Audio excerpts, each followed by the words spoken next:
বাংলাদেশ জাতীয়তাবাদী যুবদলের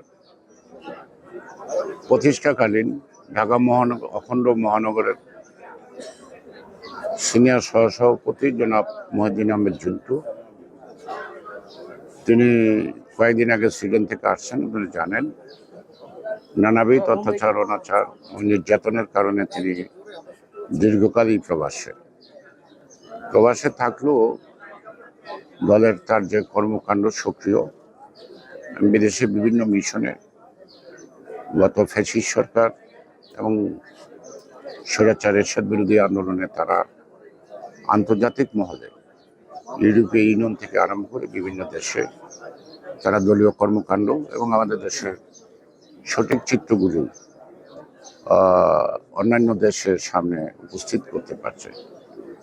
সেই ক্ষেত্রে আমরা যেমন দেশের মধ্যে সক্রিয় ছিলাম, তারাও বিদেশের মাটিতে অত্যন্ত সক্রিয়ভাবেই জাতীয়তাবাদ এবং জিয়াউর রহমানের আদর্শ প্রচার তা প্রতিষ্ঠার ক্ষেত্রে তারা অক্লান্ত পরিশ্রম করেছে।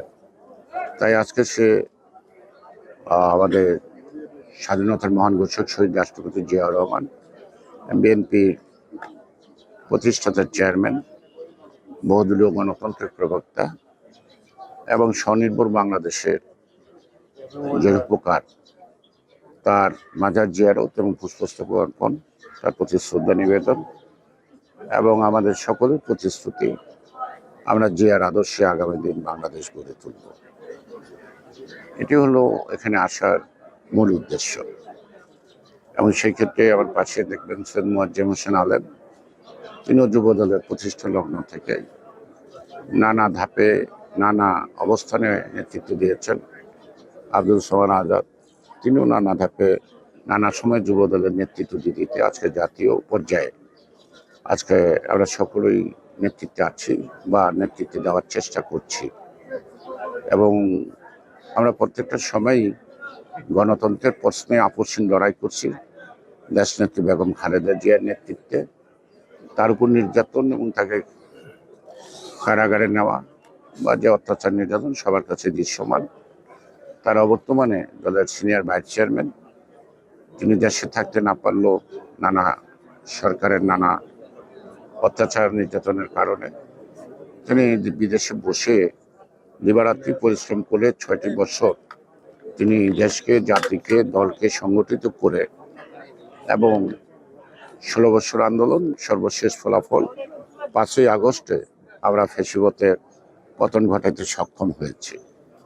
তো ফ্যাসিবাদের পতন বলতে ফ্যাসিবাদী চরিত্রের অধিকারী শেখ হাসিনার পতন হলো, ফ্যাসিবাদের পতন হয় নাই।